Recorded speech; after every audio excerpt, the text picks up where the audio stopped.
Assalamualaikum warahmatullahi wabarakatuh. Haji Rhoma Irama bertemu dengan Kiai Sepuh, yaitu Kiai Haji Syukron Makmum. Kita di sini bisa melihat, bisa menilai siapa yang sebenarnya yang telah memecah belah umat Islam. Siapa yang sebenarnya memecah belah orang-orang yang awam, sehingga mereka membenci para habaib, membenci para ulama, membenci para kiai, membenci para gus-gus. Nah, review kali ini kita bisa melihat, yaitu di depan Rhoma Irama, Kiai Haji Syukron Makmum ungkap siapa yang sebenarnya pemecah belah umat Islam. Nah, kita simak video lengkapnya. Ketika menghadapi umat Islam dalam perang salib itu, mereka mengetahui, sehingga mereka merubah taktiknya. Sekarang kita menghadapi umat Islam tidak semata-mata dengan kekuatan senjata, robah politiknya. Akhirnya mereka berbondong-bondong dari Eropa memasuki Timur Tengah untuk mempelajari Islam. Itulah yang namanya dalam bahasa Arabnya al-mustasyrikun, dalam bahasa Latinnya orang-orang orientalis. Mereka berbondong-bondong ke Timur Tengah mempelajari bahasa Arab, mempelajari Al-Quran, tapi tujuan mereka bukan untuk memperkuat Islam, tapi untuk mencari celah-celah di mana Islam ini bisa dihancurkan dengan ajarannya. Maka program pertama kaum Zionis adalah warsus sukuk fi qulubil mu'minin. Tanamkan kebingungan, tanamkan keraguan-raguan umat Islam terhadap ajaran Islam. Ini konsep pertama kaum Zionis. Tidak hanya semata-mata dengan senjata. Ini kita harus tahu strategi mereka itu apa. Warsus sukuk fi qulubil mu'minin. Tanamkan kekacauan di dalam otaknya umat Islam. Tanamkan kebingungan, tanamkan keraguan-raguan terhadap ajaran Islam. Mereka mempelajari Islam untuk mencari celah-celah menghancurkan Islam. Yang kedua, program mereka itu at-tafriq bainal muslimin, bikin pecah belah di antara umat Islam ini. Ini program mereka. Kita harus tahu, ulama harus tahu dan harus mengerti, supaya kita tidak bikin pecah belah ini. Jadi kalau ada perselisihan di dalam Islam, pasti mereka kaum Zionis itu masuk pada kedua kelompok yang berbeda paham. Masuk ke satunya, dia memanas-manasi lawan itu. Masuk ke kelompok satunya, itu tidak benar, lawan itu. Itulah pekerjaan kaum Zionis yang memecah belah umat Islam ini.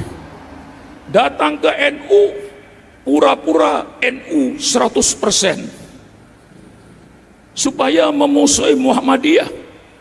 Datang ke Muhammadiyah, jadi Muhammadiyah 100%, untuk memusuhi Nahdlatul Ulama. Ini pekerjaan mereka, memecah belah umat Islam ini. Ini kita harus mengetahui taktik dan politik yang sekarang mereka berikan ini. Warsus sukuk, tanamkan kekacauan. Pernah dulu zamannya Menteri Agama Bapak Munawir, Allahumma ghfir lahu, menyatakan bahwa hukum waris perlu ditinjau kembali. Lidzakari mithlu hadil unthayain. Saya datangi dan saya ajak bicara, Pak Munawir, jangan menghantam Al-Quran. Al-Quran itu datangnya dari Allah, pasti bijaksana. Lidzakari mithlu hadil unthayain, bagi laki-laki 2 bagian, perempuan 1 bagian, itu yang adil. Mengapa? Karena Allah memberikan beban kepada laki-laki tapi tidak diberikan beban kepada perempuan. Laki-laki begitu kawin wajib membikinkan rumah anak istrinya, wajib memberikan makan setiap hari, wajib mencerdaskan anaknya. Itu semua dipikul oleh orang laki-laki dalam ajaran Islam. Kalau ada perempuan karir, misalnya membantu suaminya dalam ekonomi, itu bukan kewajiban, kebaikan seorang istri. Tapi kalau laki-laki kewajiban, ini bedanya. Sehingga yang diberikan kewajiban dengan yang tidak diberikan kewajiban tentu beda. Dan bedakan, harta laki-laki itu harta keluarga, tapi harta perempuan harta pribadi. Kiai Uma Irama, sepatu anaknya robek, dia keluarkan dari sakunya. Hartanya, beras keluarkan hartanya, itu harta laki-laki, harta keluarga. Keluarga harta perempuan, harta pribadi. Umpama dia membantu suaminya, itu kebaikan, bukan kewajiban. Oleh sebab itu lidzakari mithlul hadzil unthayain ini sangat-sangat adil. Tidak semua yang sama itu adil. Tidak semua yang berbeda itu tidak adil. Kalau ada orang gemuk datang kepada saya bagi kain. Ada orang kurus datang kepada saya bagi kain, saya bikin sama. Yang gemuk saya kasih 2 meter, yang kurus 2 meter. Yang gemuk kagak bisa bikin baju 2 meter. Yang kurus lebih sedikit 2 meter itu. Tentu saya yang bergemuk saya kasih 3 meter. Yang kurus saya kasih 2 meter. Itu namanya adil. Disitulah mereka mencari kelemahan Islam itu, orang-orang orientalis, untuk bikin kacau. Apa bedanya umat Islam dengan orang zaman jahiliyah? Dulu zaman jahiliyah menyembah batu, sekarang orang Islam pun menyembah batu. Ka'bah yang segi 4 itu batu. Seluruh umat Islam sujud kepada batu. Ini kalau disebarkan kepada orang di luar dunia pesantren, saya khawatir termakan. Tapi kalau dalam dunia pesantren, tentu kita tidak. Karena kita sujud kepada Allah. Itu cuma menyatukan arah. Karena kita disuruh sembahyang berjamaah. Lalu arahnya kemana? Fawalli wajhaka satrul masjidil haram. Dan saya yakin bangsa Indonesia sholat 5 waktu belum yakin pas kepada Ka'bah. Tarik benang dari Bangka ini ke Ka'bah, mungkin saudara hidungnya meleset 1 kilometer di sebelahnya Ka'bah ke selatan. Tidak ada yang tepat, sholatnya sah, karena kita bukan disuruh sujud kepada Ka'bah. Fawalli wajhaka satrul masjidil haram, ke arah Masjidil Haram. Bisa salah. Kalau kita disuruh sholat misalnya menghadap ke Bandung, situ Bandung, belum tentu persis masjid yang ada di Bandung. Sholatnya sah menurut fuqaha. Nah, oleh mereka dicari-cari. Ini namanya warsus sukuk fi qulubil mu'minin. Dan ini akan berlangsung terus, pembingungan umat Islam terhadap ajaran Islam ini. Maka perlunya pengajian, supaya ngaji dengan cara yang benar. At-tafriq bainal muslimin, perpecahan umat Islam, ini program mereka. Jadi kalau orang Islam itu pecah, mereka ketawa sambil mendatangin kepada kedua belah pihak, dipanas-panasi untuk saling kafir mengkafirkan, supaya berantem. Dan kalau sudah tahu program Zionis internasional at-tafriq bainal muslimin, mengapa kita mau diadu? Maka marilah, kalau ada hal-hal yang kita berbeda, Mari kita selesaikan dengan musyawarah. Itu yang kita harapkan.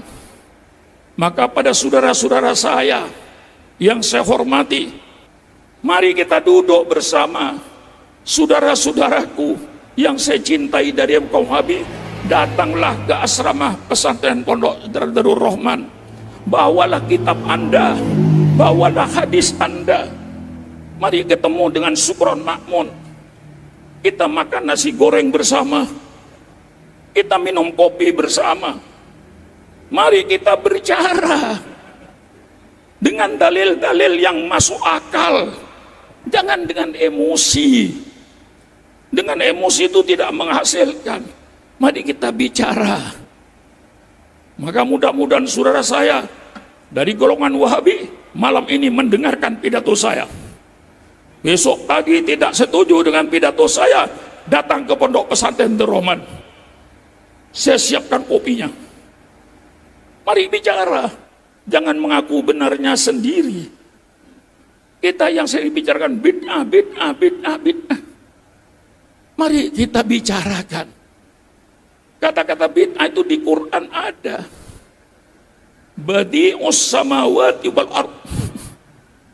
Pertama kali yang bikin bid'ah itu Allah.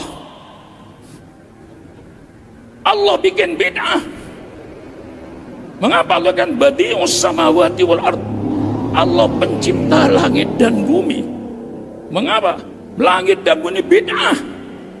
Barang baru. Sebelum Allah ciptakan langit dan bumi tidak pernah ada langit dan bumi ini. Allah ciptakan langit dan bumi. Allah yang membuat bid'ah pertama kali.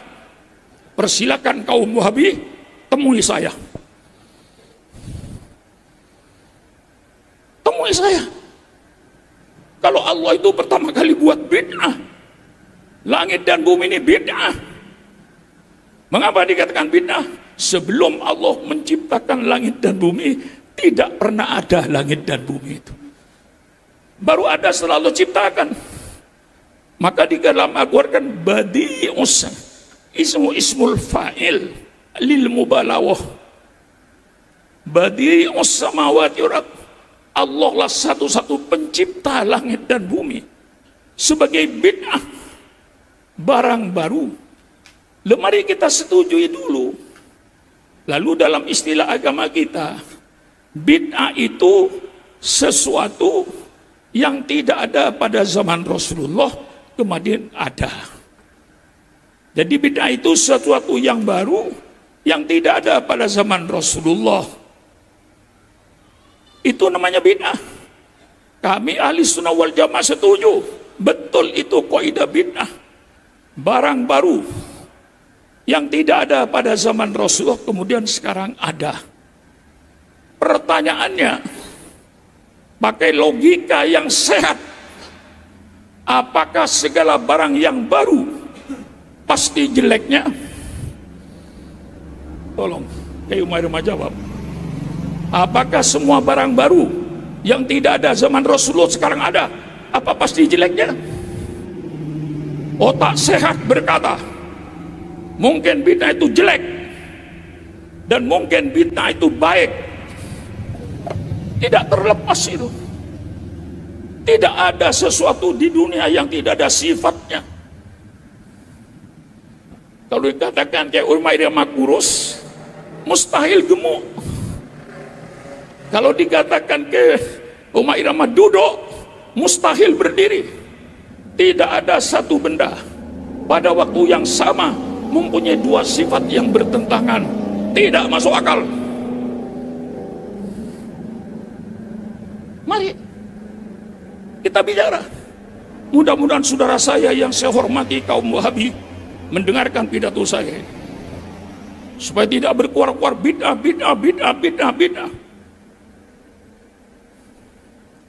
Lalu kita kaji hadisnya. Untuk memahami Al-Quran itu, saudara, memahami hadis tidak gampang. Bukan hanya karena pandai bahasa Arab, terus memahami Quran dan hadis. Konyol. Saya sekali lagi menghimbau dengan silaturahmi halal bil halal pada malam ini. Mari kita eratkan persaudaraan kita, baik yang berbeda paham dengan kita. Mari saling hormat menghormati, saling harga menghargai, jangan saling kafir mengkafirkan. Ini sangat berbahaya untuk persaudaraan kita. Ini saya sampaikan, mudah-mudahan saudara saya dari golongan Wahabi yang terhormat dapat menerima apa yang saya sampaikan, dan kalau tidak, saya buka pintu seluas-luasnya. Persilakan Anda datang ke Pondok Pesantren Darul Rahman. Mari kita bicara yang santai. Apa yang Anda inginkan dan apa yang saya inginkan. Inilah penjelasan. Juga ini tertulis, apa yang saya pidatukan ini tertulis dalam kitab Mafahim Tajibu Antusoha. Artinya pemahaman-pemahaman yang wajib diluruskan. Malam ini saya meluruskan. Sekian saja. Terima kasih kepada Al-Mukarram Kyai Umar Irama sebagai pimpinannya Masjid Husnul Khotimah ini. Mudah-mudahan seluruh kita ini yang hadir, mudah-mudahan Husnul Khotimah. Diberikan oleh Allah Husnul Khotimah. Mudah-mudahan dosa-dosa kita diampuni oleh Allah. Mudah-mudahan juga amal-amal soleh kita diterima oleh Allah Subhanahu wa taala. Sekian, wassalamualaikum warahmatullahi wabarakatuh. Kita melihat bagaimana penjelasan Kiai Sepuh Kiai Syukron Ma'mun, dan kita mudah terpecah belah dengan isu-isu yang tidak penting, apalagi dengan isu-isu yang sudah dicampur aduk, yang sudah digoreng, sehingga terjadi kebencian kepada para habaib, kepada para kiai. Kitalah haruslah lebih bijak dalam memilih dan melihat bagaimana pendapat-pendapat para ulama. Jangan kita langsung mengambil sikap bahwa ini salah, itu salah. Ini yang harus kita benci, ini, itu. Kita mencaci para ulama, para kiai, para habaib. Semoga kita tidak terjerumus ke dalam hal-hal yang tidak baik. Perhatikan kepada para ulama yang betul-betul ilmunya, silsilahnya, keilmuannya itu jelas, gurunya jelas. Semoga kita bisa menjadi petunjuk dari ilmu yang disampaikannya. Wallahu a'lamu bishawab. Segala yang baik datangnya dari Allah, dan segala khilaf mohon untuk dimaafkan. Wassalamualaikum warahmatullahi wabarakatuh.